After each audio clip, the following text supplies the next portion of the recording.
On a plus de réactions au niveau des réseaux sociaux que sur le site lui-même. Il y a la possibilité de réagir à un article sur le site, ça arrive très régulièrement, mais on a aussi beaucoup de réactions qui viennent par les réseaux sociaux, Twitter et autres, qui nous interpellent, qui nous font des corrections, ce qui est intéressant de temps en temps aussi. Des fois, les journalistes ne sont pas infaillibles. On a fait un truc, c'est que sur Twitter, par exemple, on a une détection qui permet de lire les articles sur la version mobile du site, et effectivement, toutes ces fonctionnalités qu'on a mis en place font qu'on s'aperçoit qu'on a entre 8 et 10%, 12%. Ça dépend un peu des événements de la nature de l'information, de gens qui arrivent sur Aki via les réseaux sociaux.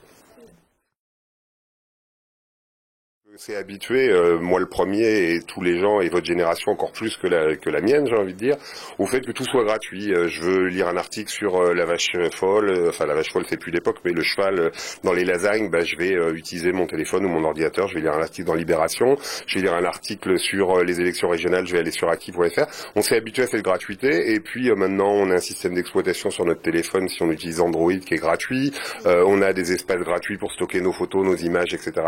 Donc on s'est vraiment habitué à cette gratuité. Cette gratuité, en fin de compte, elle a un coût, c'est-à-dire qu'on a vu régulièrement des polémiques autour de la propriété des photos que vous publiez sur Facebook ou autre, peu importe.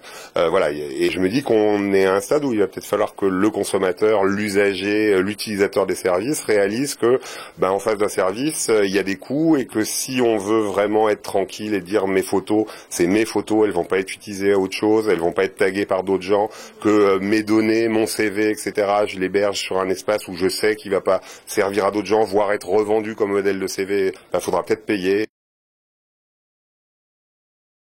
C'est-à-dire qu'a priori, on va traiter des sujets qui nous intéressent, qui nous paraissent intéressants, qu'il faut porter à connaissance, mais grâce aux réseaux sociaux et au support Internet, on a beaucoup plus d'interaction avec le lecteur que traditionnellement le courrier des lecteurs ou ce genre de choses. L'interaction, elle va vite dans l'invective, elle est très rapide, les gens réfléchissent pas forcément.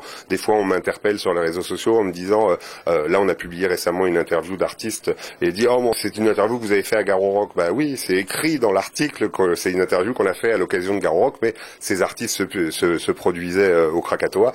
Donc, on a ressorti cette interview à cette occasion-là, mais c'est écrit dans l'article. Et on s'aperçoit que les gens vont très vite, très vite, ils lisent pas forcément l'intégralité des contenus, ils se contentent souvent du titre, du chapeau, et voilà. Mais effectivement, du coup, toute la rédaction, tous les journalistes sont sur Facebook, Twitter et autres, et donc ont une interaction avec le lecteur, qui est notre usager, beaucoup plus forte que dans un média traditionnel.